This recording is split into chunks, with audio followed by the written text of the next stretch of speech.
brought to you by Silver Pumps. Top quality और consistent performance के लिए सिर्फ सिल्वर पंप नाम याद रखना।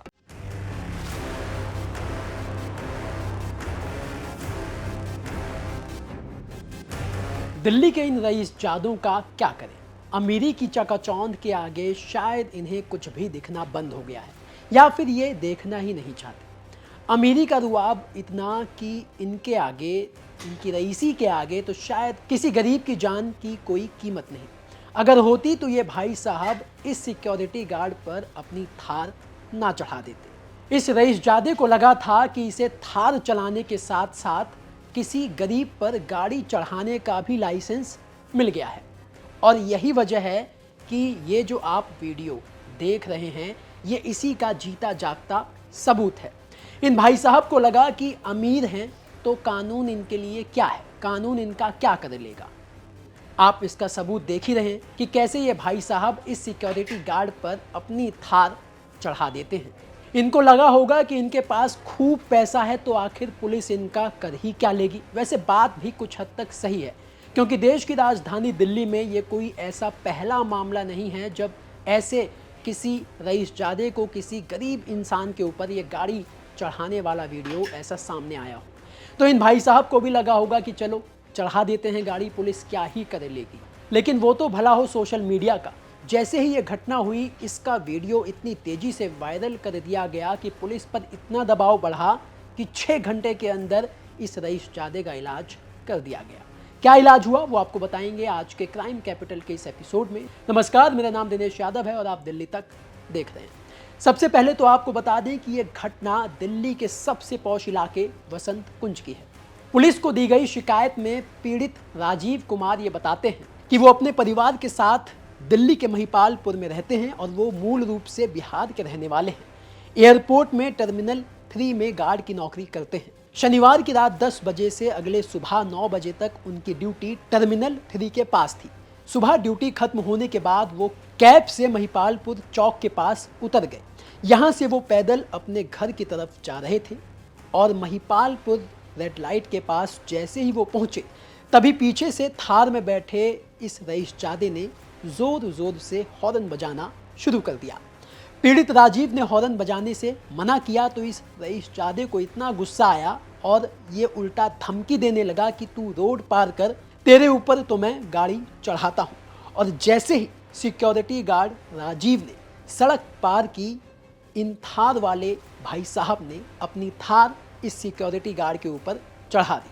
टक्कर लगते ही सिक्योरिटी गार्ड नीचे गिर गया और चिल्लाने लगा। लेकिन रईसी के नशे में चूर इन भाई साहब ने अपनी थार को एक बार फिर बैक किया और दोबारा इस सिक्योरिटी गार्ड के ऊपर ये गाड़ी चढ़ा दी। सिक्योरिटी गार्ड के दोनों पैर टूट गए, 10 से ज़्यादा हड्डियां उसकी टूट गई। थार चढ़ाने के बाद ये भाई साहब वहाँ से तुरंत 9-11 हो गए।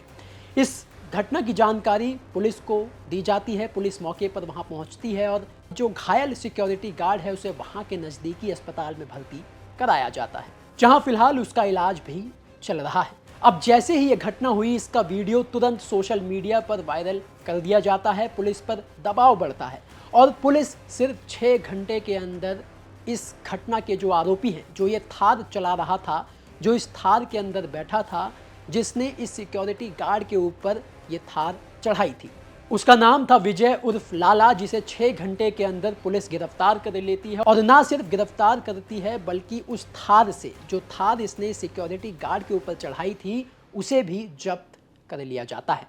ये कल 4 मई को महिपालपुर फ्लाईओवर के पास रेड लाइट के पास में एक थार गाड़ी में बैठे हुए ड्राइवर ने एक सिक्योरिटी गार्ड के ऊपर से पैरों से गाड़ी चढ़ाई, जिससे उसके दोनों लेग्स में फ्रैक्चर आ गया। ये सूचना हमें जैसे ही मिली, उसके बाद में हमने 281 और 109(1) बीएनएस में हमने केस रजिस्टर किया अटेम्प्ट टू मर्डर में। और 6 घंटे की मशक्क़त के बाद हमने सीसीटीवी फुटेज की मदद से उसको महिंद्रा थार रॉक्स गाड़ी को आइडेंटिफाई किया और उसको जो चला रहा था उसको हमने अक्यूज्ड को, जिसका नाम विजय एलियास लाले है, 24 साल का है, इसको हमने अरेस्ट कर लिया। सर, नॉर्मल एक्सीडेंट जो होता है उसमें 304 मुकदमा दर्ज होता है। इसमें आपने कहा अटेम्प्ट टू मर्डर का दर्ज हुआ है, तो ये क्यों हुआ है? जो पुरानी सेक्शन जिसका आप जिक्र कर रहे हैं, ये रेस एंड नेग्लिजेंट ड्राइविंग से जब डेथ हो जाती है तब का है। इसमें इंटेंशनली जो है वो सिक्योरिटी गार्ड के पैरों से गाड़ी चढ़ा रहा, आगे पीछे कर रहा है, तो ये अटेम्प्ट टू मर्डर के श्रेणी में आता है और हमने इन्हीं सेक्शन में हमने केस रजिस्टर किया है। यानी वो जानबूझ के इसके ऊपर कुछ चल रहा है, वो चढ़ा रहा है, इसलिए ये मामला आता है।